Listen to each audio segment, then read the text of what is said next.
So good morning, everyone, or good afternoon, depending on your time zone. I am Dr. Marlon Johnson. I'm an assistant professor at Seminary of the Southwest, but I'm also the chair of the Professional Development Committee with Counselors for Social Justice.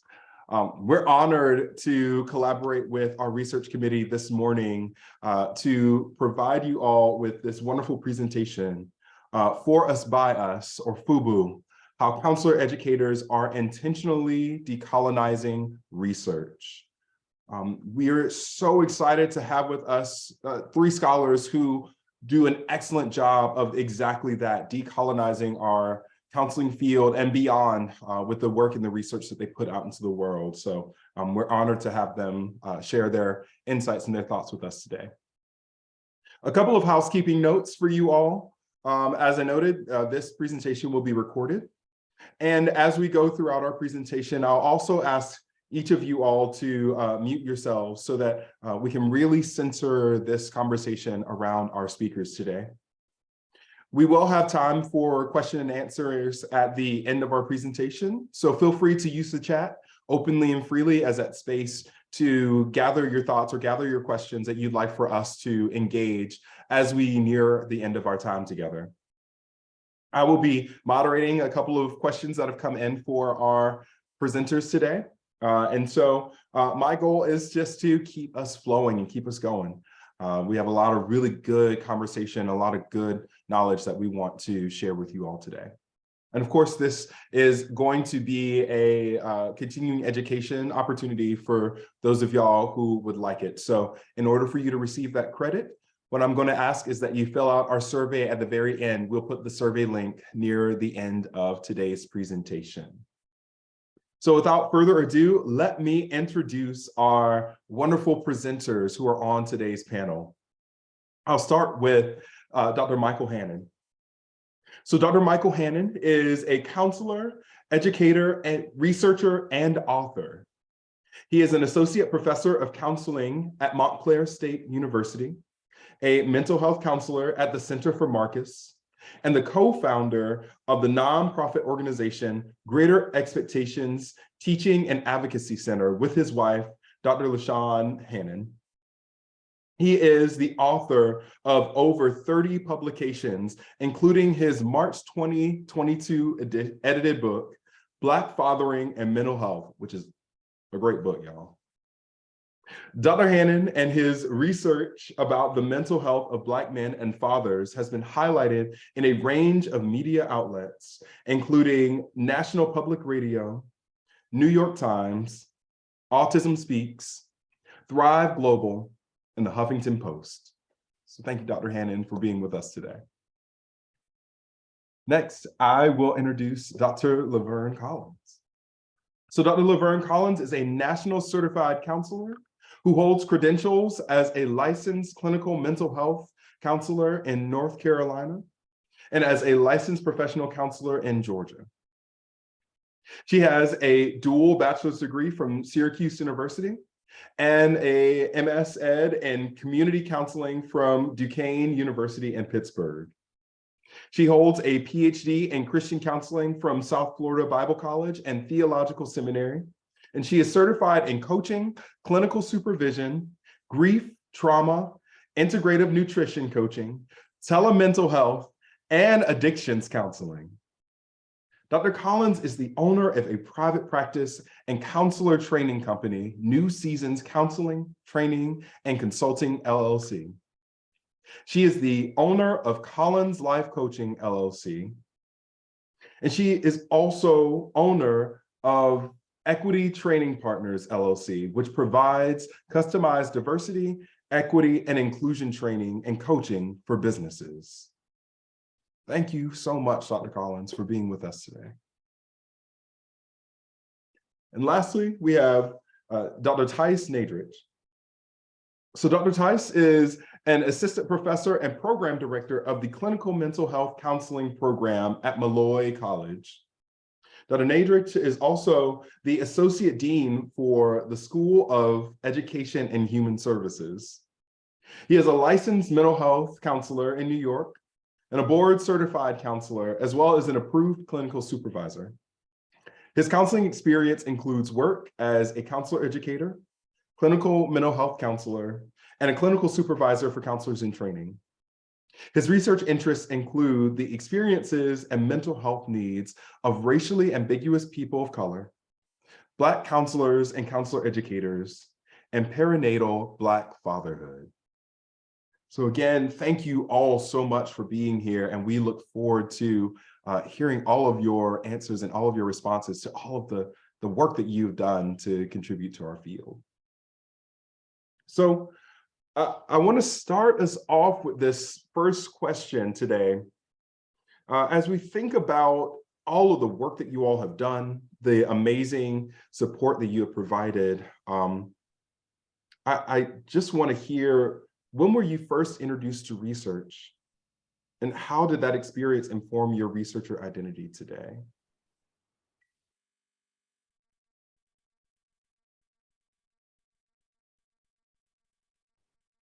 So I'll jump in if that's okay, Dr. Johnson. Peace, everybody. Good to see you. And it's a privilege to be in community with you, virtual community with you, and professional community with you. I was first introduced, I have to give credit to my K-12 teachers. I'm from South Jersey. And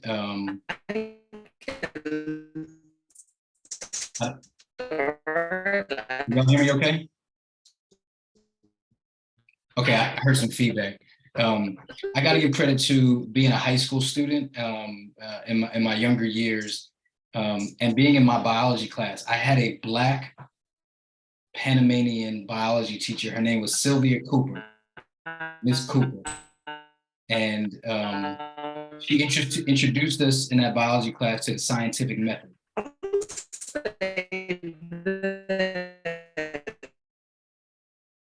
Am I the only one who hears that? Somebody may need to mute themselves.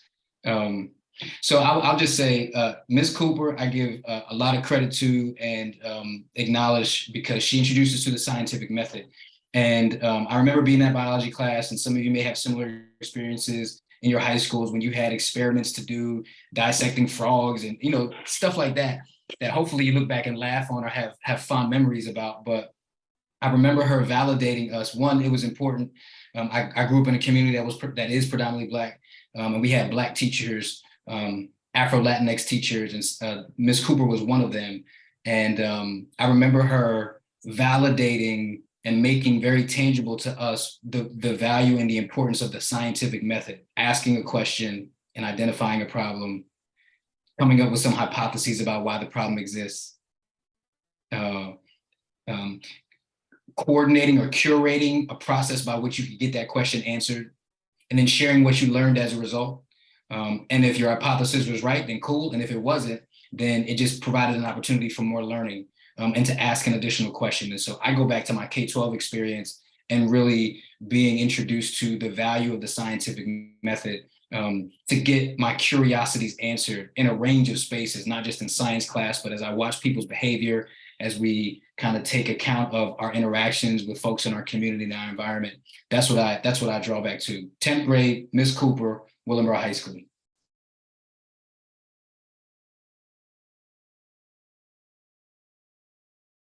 Wonderful. Nadrich? I'm happy to go. It's good to see folks. Thanks for having me. Appreciate you. Appreciate all of you. I'm going to answer the question two ways, and in one way, I'm going to sort of parallel Mike's response in that I think I was introduced to it in a way that was very subtle. I think about my mother. My mother was an educator, and throughout my life, there were two ways my mother would challenge me. Well, there were a lot of ways to challenge me. I'm thinking about two specific ones.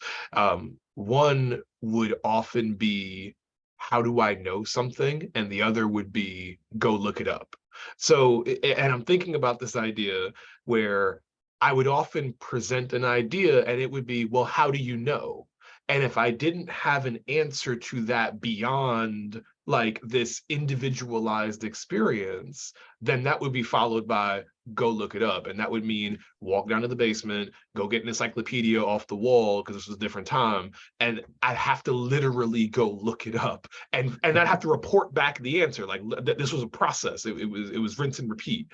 Same thing happened with words. And I would say a word she didn't like. She goes, do you know the meaning of that word? Go look it up. Anyway, so I think that was without knowing that was my introduction to research, I think that was my introduction to research, because it was this way of challenging the things that I thought I knew with something that was a bit more evidence-based. And I didn't put that together until I was much, much older. I also want to answer the question in the context of, I think, academics and, you know, the way in which we, counselor educators, think about research. My introduction to research really came in my doctoral program, and again, credit to one of my many mentors that I'm privileged to have, including Dr. Hannon. But it was my doctoral program where it was introducing me beyond that thing that you get in your master's program, where it's like, read this article and reply to it or respond to it, or read this article. No, it was, think about what's happening here. I remember my first professor, one of my first professors in my doctoral program, who just so happened to also be a Black man who was teaching research there. He always talked about being, something that stuck with me, talk about being smart nasty. And it was the idea that he said was, you have to be smart enough to criticize and critique the authors that you're reading. And you can only do that, you can only be smart nasty if you actually understand the research. And that was my crash course into, oh, there's more than just read this article, read the abstract, cite it in your little research paper, whatever. There's so much more to this idea of research. If you understand the research, if you understand the methods, you can look at it and go, oh, that doesn't sound right here. Why did they do this? Or how did they do that? And that helps you grow as a researcher. So it's twofold. It's certainly in my childhood through my, again, credit to my mother, who is more or less the teacher of all things in my world, or at least the initial teacher of all things in my world. And then my doctoral program, where I was fortunate to have mentors like Mike Hannon, mentors like the professor I'm talking about, and my dissertation chair mentor as well, who really gave me that crash course into what research is and what it means to try to be an aspiring researcher.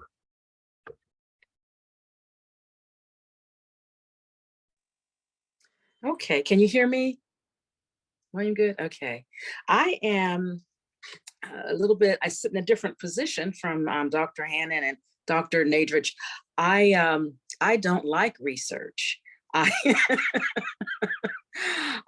would say my introduction to research came in graduate school with, you know, at the master's level, taking statistics and et cetera. And then at the doctoral level, doing my own research. I was not one of those ones that readily embraced the doing of the research.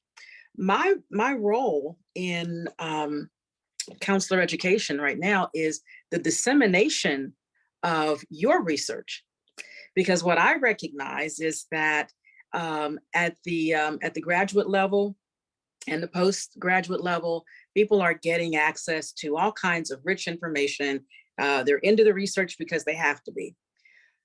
But after graduation, those that go into private practice have little, in many cases, interest, and even less time. Even for those who do have interest, they have even less time to get in there and read those journals and, you know, see what's popping in terms of new research. So my company is engaged in the dissemination of the information that comes from research. So I do the reading and integrate the concepts that researchers find and give that back in the form of continuing education training to the professional world of people who have long been out of graduate school, and the kinds of research that's being done now on diversity, equity, inclusion, multicultural sensitivities and interests is not getting to those people. So my role is to take new research on those topics into the world of people who have been in the counseling profession for a while, as well as students when I'm teaching at the university. So yeah, you know, I was introduced to research in grad school like everybody else and said, this is good that people do this. I don't want to be the one to do it though. That's my story. Well, it's really impressive to hear all of y'all share. Not only is research about those small moments of encountering the teachers who are doing that scientific method and doing it in a way that makes sense and is translated for you all, but it's also the pathway of people affirming the necessity of understanding research and making research accessible. And the three of y'all are in many ways creating these accessible touch points for counselors, counseling students, for community liaisons to better understand what is going on behind these articles that we're publishing, with these books and all this research that we put out. So then I guess we then turn to your work in doing consulting work or being professional counselor educators. And I'm curious, as you are thinking about your roles as educators and consultants, what support did you receive from your programs or your department towards your research? And what other support would have been helpful at that time?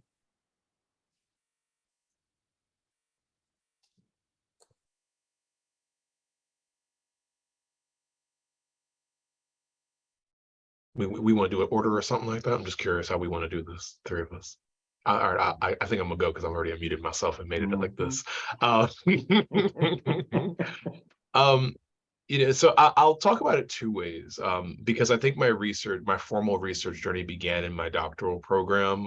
You know, again, I wasn't thinking anything research in my master's program. My doctoral program was beyond supportive. And I want to acknowledge the privilege that I had in my doctoral study. I had the privilege to be the doc fellow, to kind of immerse myself in the doctoral program, which is not something that everyone has. I was fortunate enough that I was able to do that. It was my first time ever doing that as a student, so I'm grateful that I was able to do it.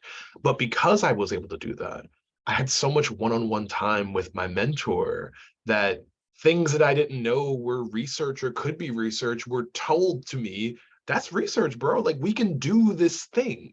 And I can't help but think about my and Dr. Hannon was here for this one, my very first presentation, which sadly I never converted into a manuscript, and that one the moment has passed for that one, sadly. It has, unfortunately. The culture has moved on. But my very first presentation that was accepted to Columbia's Winter Roundtable, which is not running this year, unfortunately, that stemmed from a journal that I wrote about my own personal feelings of being a biracial Black man during this period where we had all of these recordings of Black folk just getting killed across the country.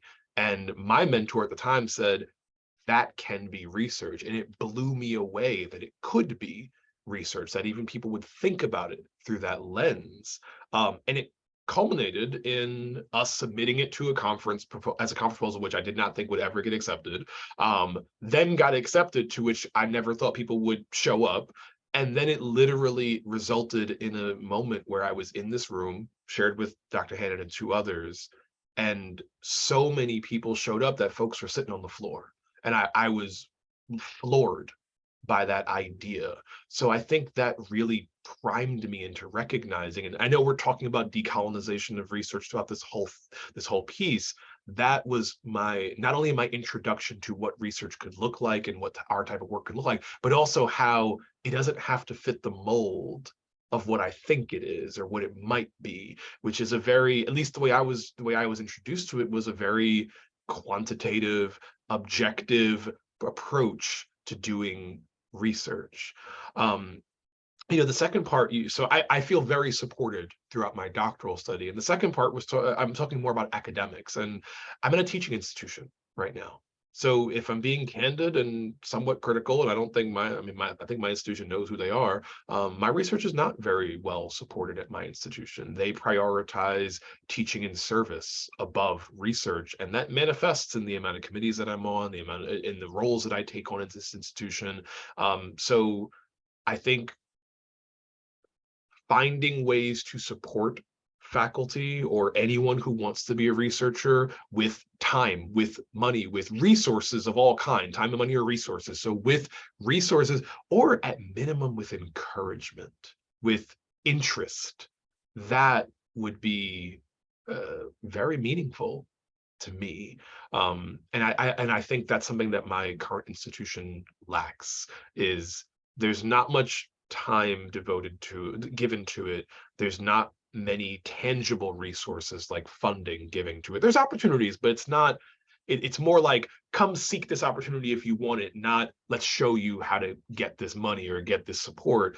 And I'll also add, there's not much interest. No one's asking you what you're researching. No one's looking for that thing that you put out and then highlighting you and talking about it. Like, no one's doing that. So it's hard to feel like your research is valued or the work that you're putting in is valued when the institution that you're at doesn't make that known.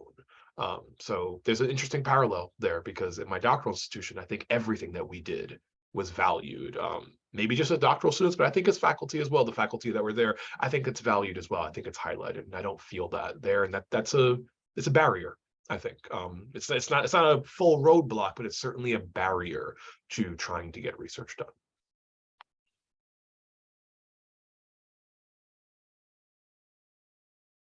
So I'll jump in and say a few things. I appreciate Tice's kind of recalling his experience as a doc student, and was privileged to be there. And shout out to, in a really biased way, shout out to everybody from Montclair, doctoral alum, doctoral students, doctoral candidates. I'm appreciative of the experiences I had coming through my doc program. I got mad love for Penn State, which is where I did my doctoral work, but it had just like any institution, it had its challenges. I remember being a doctoral student, and there was a more advanced student, and we shared the same advisor and dissertation chair.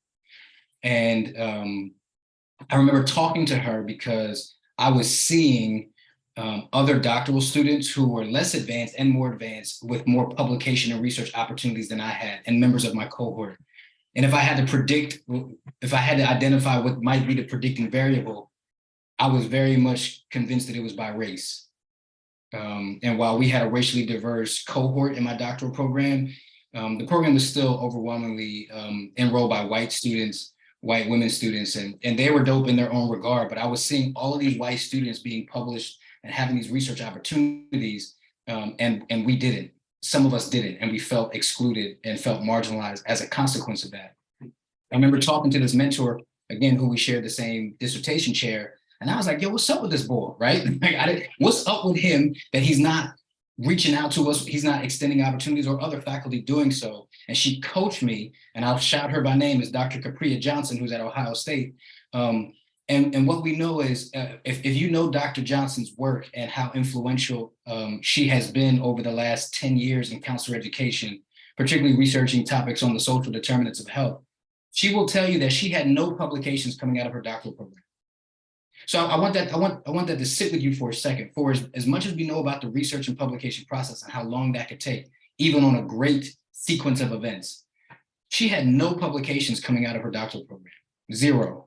And so I was like, what's up with this? And I remember having to reorient myself to what would be the right kind of help for me. And what Capria did when she became a faculty member, I think her first stop was at Old Dominion, she made it her business every single time she had a research study to literally put a call out on the program listserv and say, yo, I'm about to do this, who wants to get down? And that's the model. I don't do it quite like that, but it's certainly informed by that. If I got something going on, I do my best to invite colleagues, people who are my peers, people who are more advanced and much more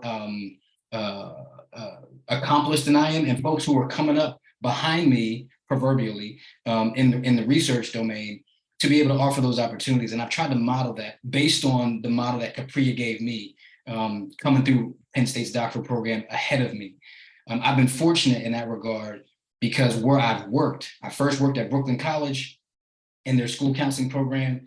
And then I transitioned to Montclair, where I've been for 8 years. And I've been fortunate that both of those institutions have been super supportive with respect to my research curiosities and providing me resources like Tice has talked about that sometimes he doesn't get because we're two different types of institutions.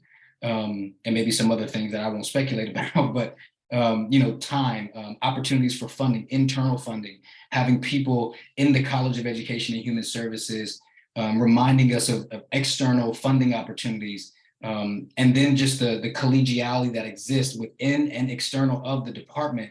So it creates this environment and this synergy that says, yo, I'm interested in doing this. Are you curious about that? Do you want to get down? Listen, I need a methodologist. I'm not a really good quantitative methodologist, but I need somebody to help me because I really want to do this mixed method study.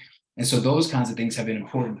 And I think the only thing I wished for, to your question, Dr. Johnson, was I wish both my doc program, as great as they were and as supportive as I felt in other ways, I wish they would have been was seemingly less selective about the opportunities they presented to students. But what it did was it inspired me to do things different and to, quite frankly, do things in a restorative way, at least in my heart and my mind, that says, well, I didn't quite appreciate that, so I'm gonna do it differently. It's just like when we come up as kids, well, my parents spanked me, so I don't want to spank my kid. It's those kinds of, that kind of insight that comes as a result of an experience that may not have been as great as you wanted it to be, but certainly informs how you move forward and engage people when the same opportunities surface. So those are some of the things I think about. You both speak so well of institutional differences impacting the ways in which you engage in or even observe how people get appreciated for or encouraged to do that research. And I think y'all both articulated that incredibly well. Dr. Collins, I'd love to hear from you as well, both looking at a foot in the educational sector and the private sector. Sure. I was giving thought to that question, and once again, I've got some overlap, but I've also got a different spin on it. The overlap that I would draw attention to is just echoing that had I had someone who would steer me in toward research topics that were more important to me, I would perhaps even enjoy research more. So now my focus is primarily on topics of faith, race, culture, and trauma. And that's the kind of work that I look up and then conduct trainings on. Interestingly, despite the fact that I don't consider myself a researcher, when I graduated with my dissertation, I got the President's Award for Excellence in Research. Yeah. But I think the thing was I didn't enjoy the work because it was, it didn't scratch me where I itched. Now, a caveat to that is that I can clearly look and see that among the panelists, I'm the elder in the bunch. And I'll say that this was, back in the day, 25 plus years ago, when I was doing my academic work and doing my dissertation and such, these topics were not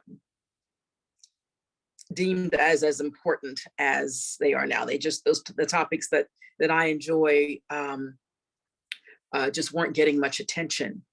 And I was in a predominantly white institution for both my master's and my doctoral work.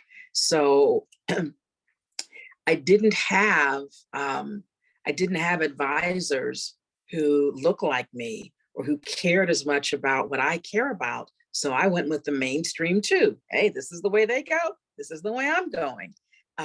That would have been something that I would have liked to have seen differently, experienced differently. But again, the signs of the times. Folks now have, I believe students now have probably more possibilities and more direction from faculty who look like them, no matter what race, ethnicity, or culture you represent, who can hopefully invite you to explore what's important to you so that it's not just drudgery. Yes, there's definitely some institutional shifts in even hearing how not having people who understand or are willing to walk alongside you in those early stages as, you know, you're developing your researcher identity really impacted your own relationship to your own work, regardless of how incredible it must have been for you to get this award, right? Yeah, thank y'all for sharing that. And it really makes me think, as you all are speaking, you're kind of scaffolding this definition for decolonizing research that I don't think we've quite tapped into quite yet. And I'd love to hear from each of you how you really define a decolonized research experience, or how you even share to other people this intentionality behind decolonizing research. So what does that look like for you all? What do you mean when you say that?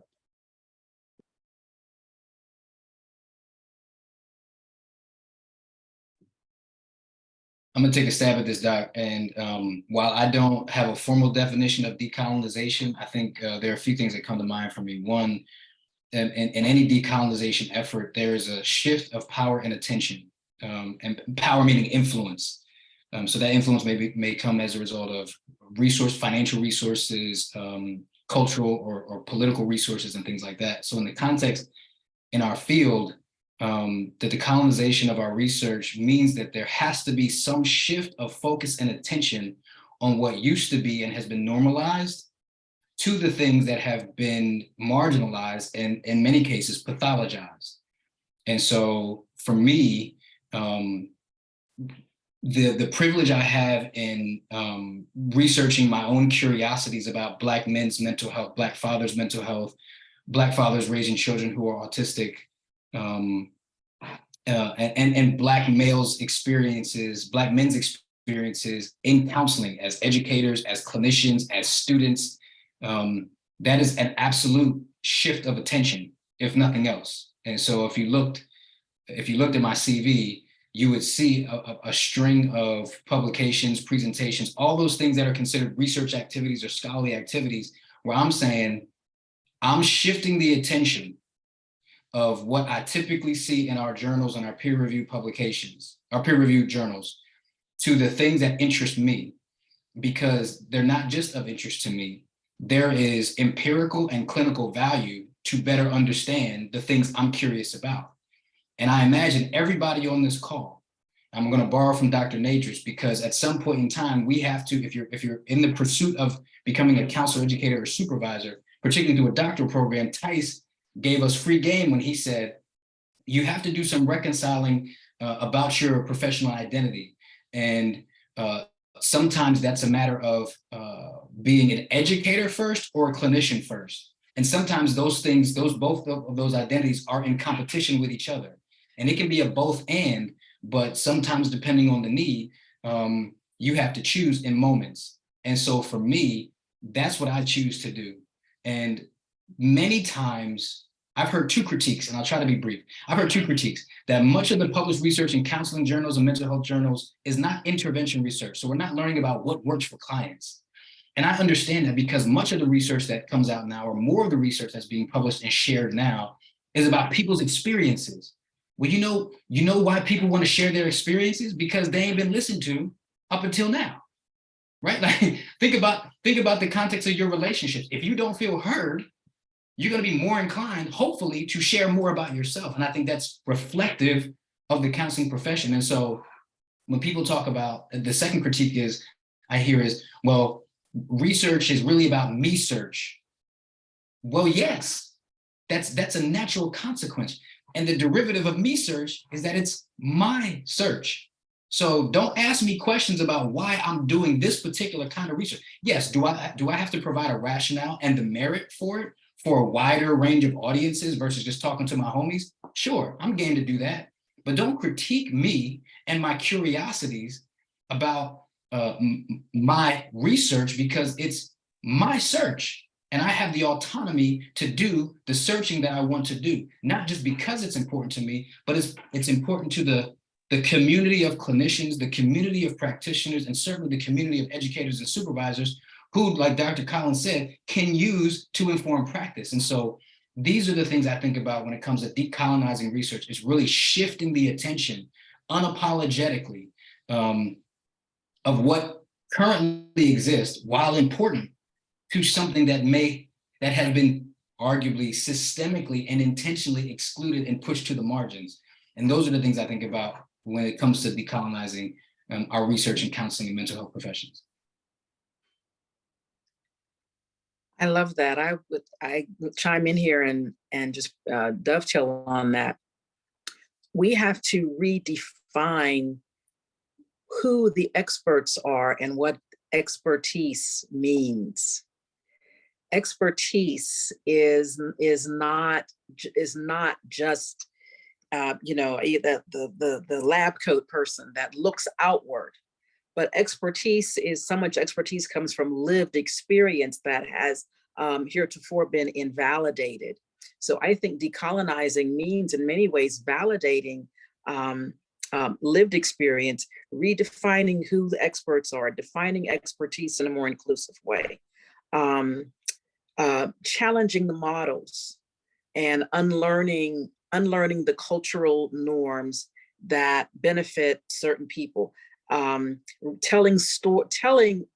the full picture, as Dr. Hannon said, because so much of it has been excluded intentionally, marginalized and set aside.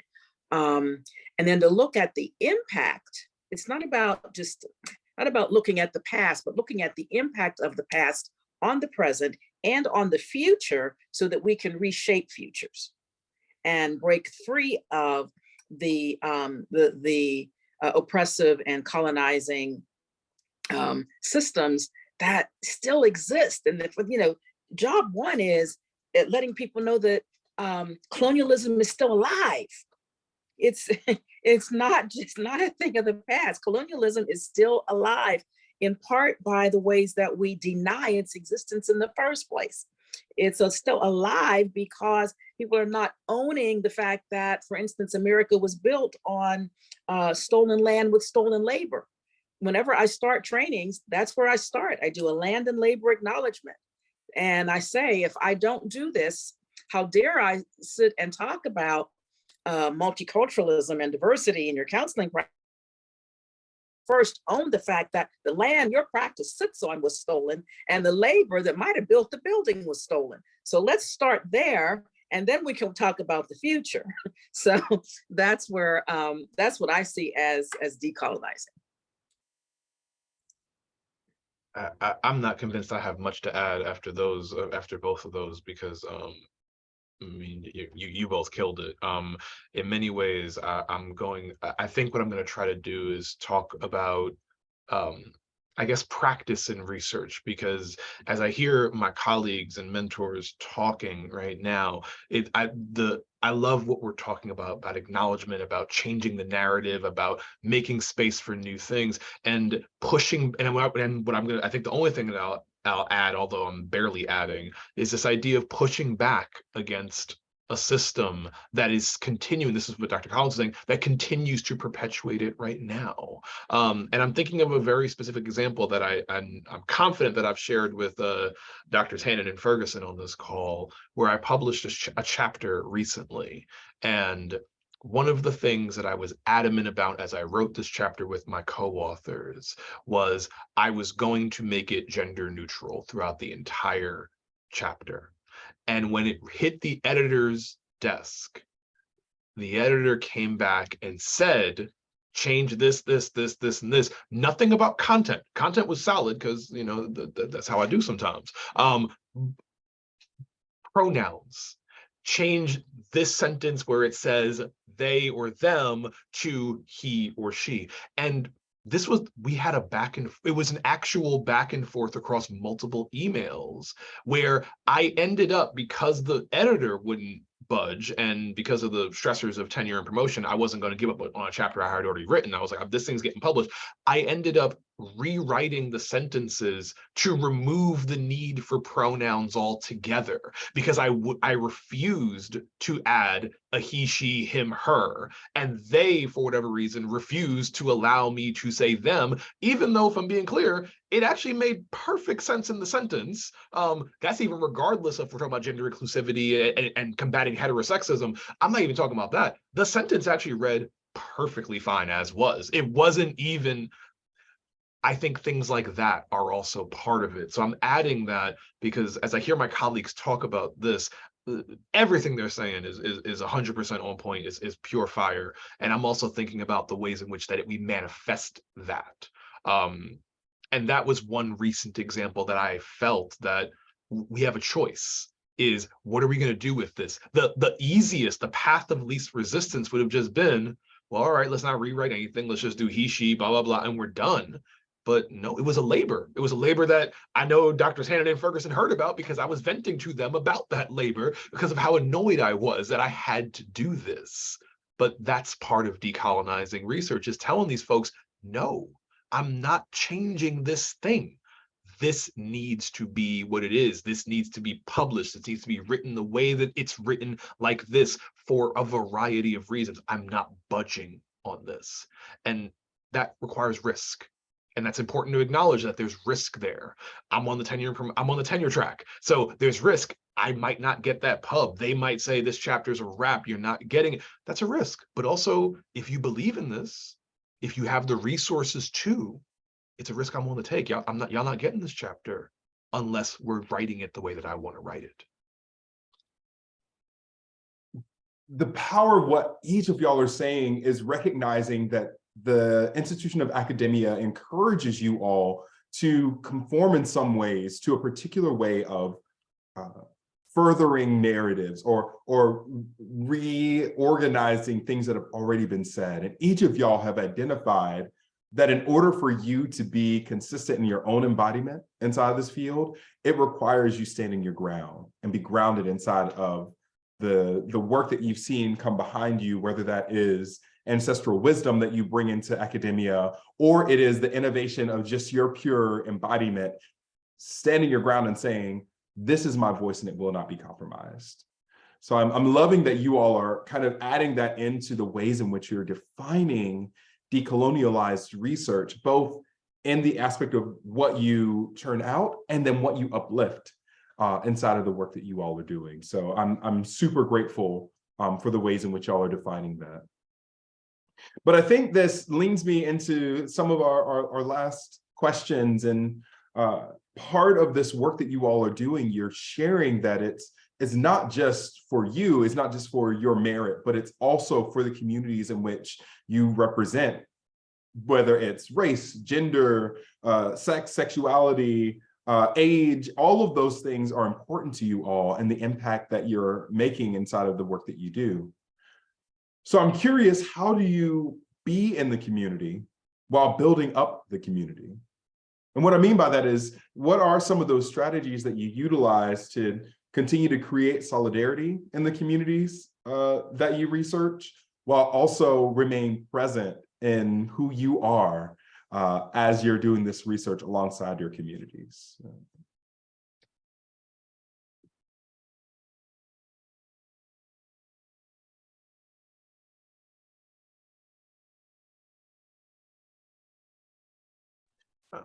I'll try. It's interesting. You know, I think about, and you know, I appreciate Mike mentioning something that I talk about often about identity, and especially your identity as a educator and a clinician, especially for when you're in counselor ed, that is often a dual identity that we hold. When I hear the question about how do we foster that solidarity, how do we create that community while we're being researchers, I think that means you have to be in the community. You have to be providing services or being a part of. And I can't help but think about the clients that I work with. And again, I'm acknowledging another piece. I acknowledge the privilege that I have as a doctoral student. I also acknowledge the privilege I have as a clinician. I'm very fortunate that I choose to be a clinician, not that I have to be. a clinician. I think there's an important distinction there. I don't have to be a clinician, but because I choose to be, that allows me the freedom to decide, here's who I'm going to work with, here's who I'm not going to work with, here's how I'm going to handle my wait list, here's who I'm going to prioritize in my practice. And what that often means is I prioritize the folks, and this is something that I say to my clients when they call me. I prioritize the folks that are looking for me, not looking for a counselor, but looking for me as a counselor. Because some folks are genuinely looking for me, either because they're looking for a male, a person of color, or a man of color. They are looking for me. So because I prioritize them, the majority of my clients are the people that are reflected in my research. And when we talk about this, I'm thinking about the study that I'm trying my best to do right now, amongst all the other things. I had clients where they were relevant to the study that I'm currently doing, and I'm not, and then I defer to my colleagues and say, you all handle this interview because they're my client, I can't do that, but you handle this interview, you talk to these people, and we have conversations about the work that I'm actively doing and the work that we are actively doing, because my clients are who I research. I think one thing that I know, again, my colleagues remember this. I think one thing that really blew me away was shortly after my dissertation went out, I received 2 calls consecutively within a matter of like 6 months to a year, where there were folks who, of all things, found my dissertation on racial ambiguity and called me. One from North Carolina and one from Europe, from France, who was like, I want you to work with my son based on these things. And the other woman, I want to talk to you. This is my reality. So I think about that connection, and I'm very fortunate that that happened. It genuinely blew me away, and it probably moved me to tears when it happened. But this to me is that cycle of, I work with these folks, we do the work together, and then there's literature that informs their experiences, our work together, and then it spreads more and more. I think the last thing that I'll highlight is, we're talking about this community connection and research piece, and I'm thinking about this study that I'm doing my best to try to get done literally right now, which both Drs. Ferguson and Hannon are on. And there was a beautiful moment when I sent out the call for this study. It was a qualitative study where it's a qual study, it's an interview. We were, I think for folks who do some qual research, you expect you get a handful of people, you might be scrounging for interviews at times.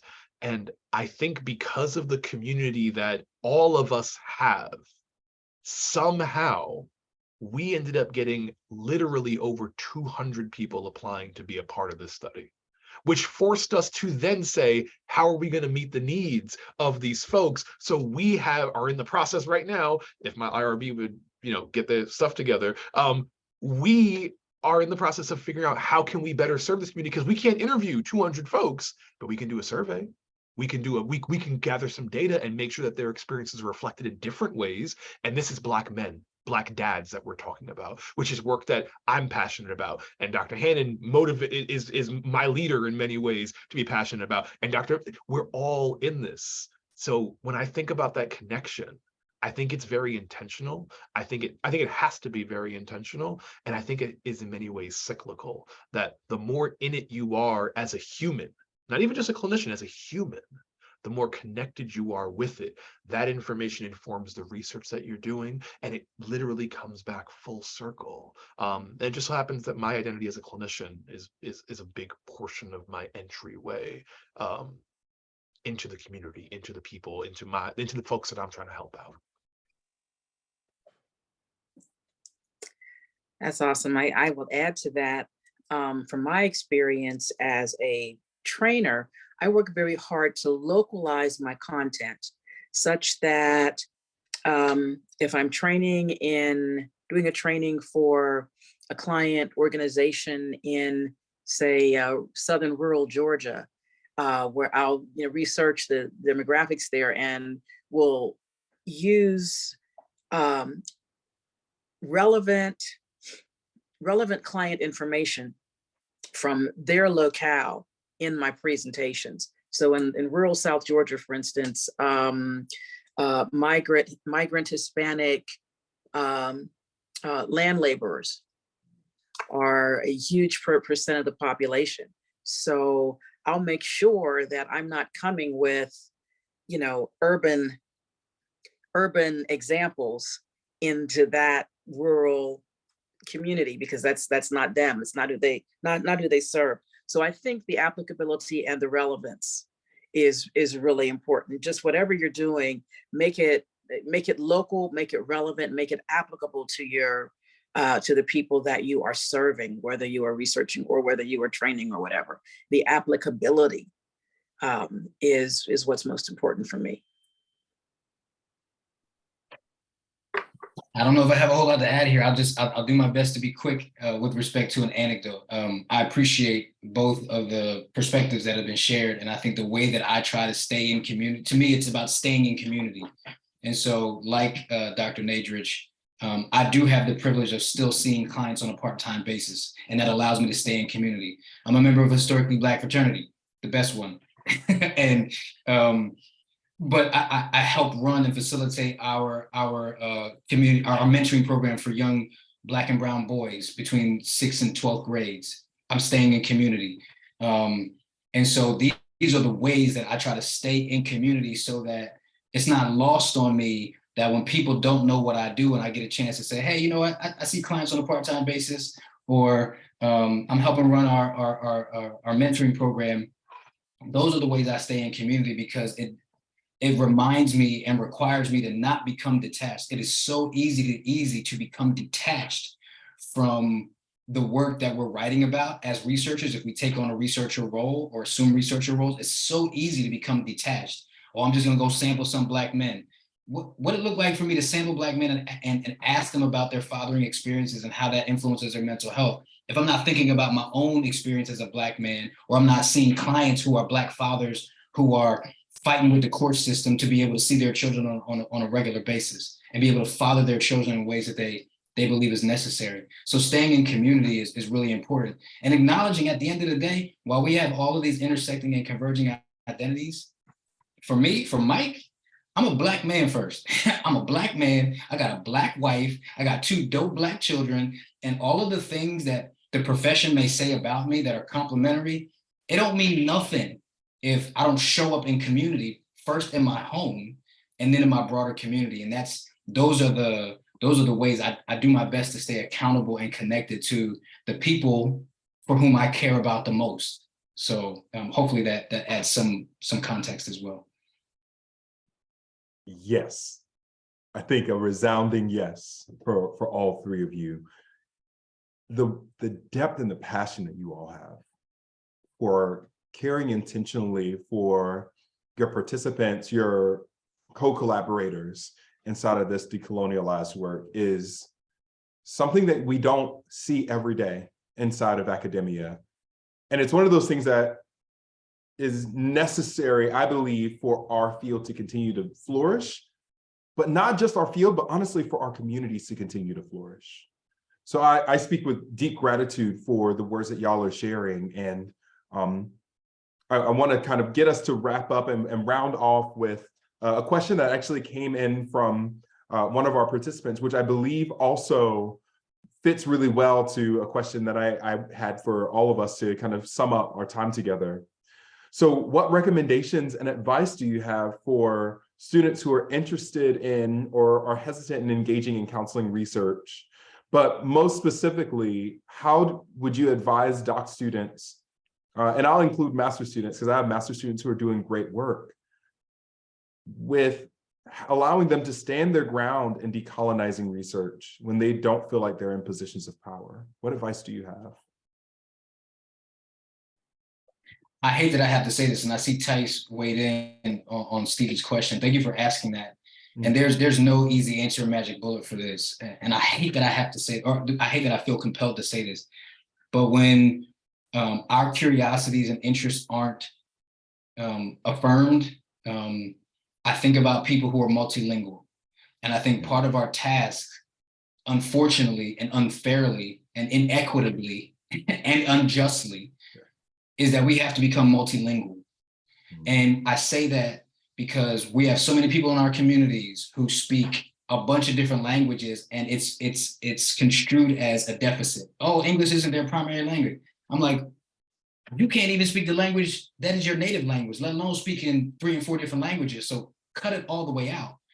And so for those of us who are in these spaces where we don't have the influence that we deserve, and our interests and curiosities aren't being affirmed in ways that they deserve, we have to become, unfortunately, proficient in the language of the system. And then if and when we get elevated to have more influence, we can begin to change the language of the system. And so that's a long way of saying, you know, code switching and comporting. And I hate that. And it's unfortunate and it's unfair, but I think that's the way. So it's one thing to talk about my interest in Black men and how Black men are under and unemployed, and that has influences on their mental health.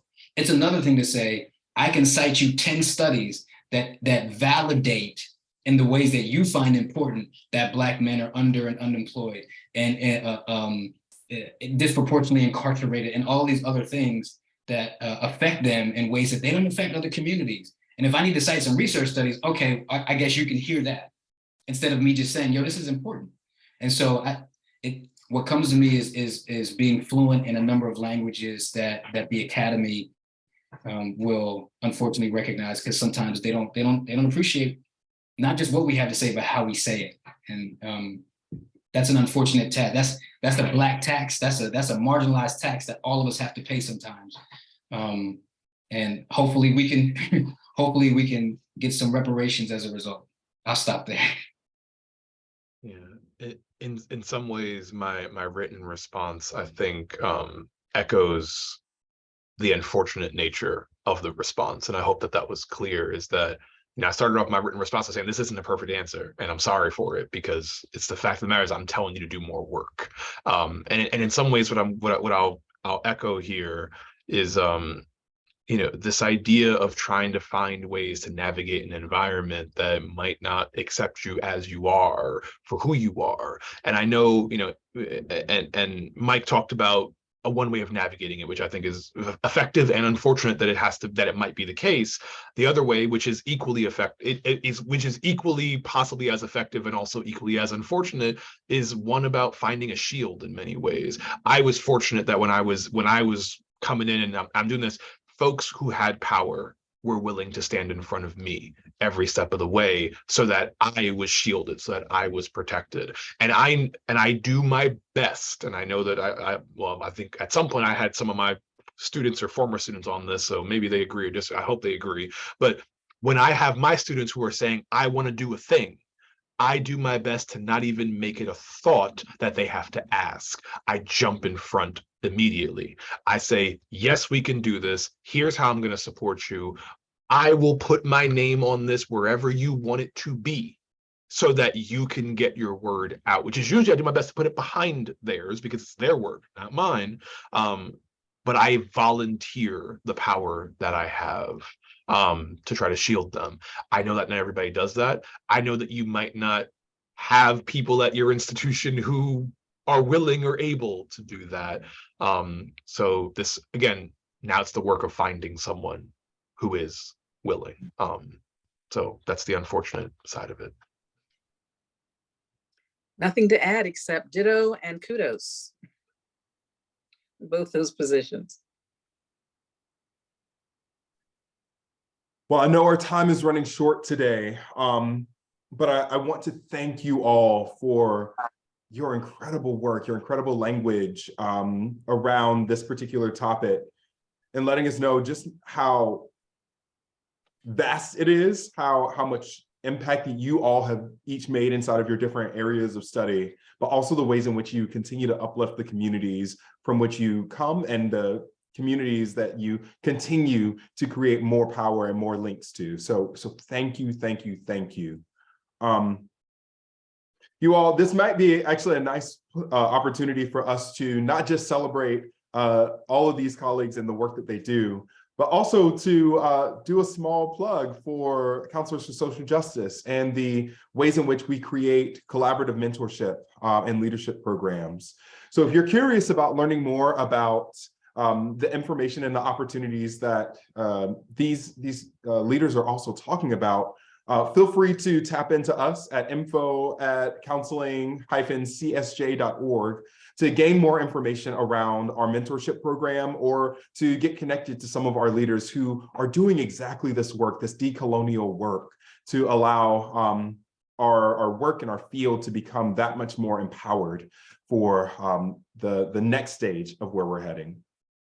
So again, I want to thank our panelists today. Y'all give them all the reactions, all the shout outs, all the claps and the celebration, both in chat and through your icons. These voices are so necessary and are so well heard. We're so grateful to have you all here. Be on the lookout for more events from Counselors for Social Justice. You can find that on the events tab on our website.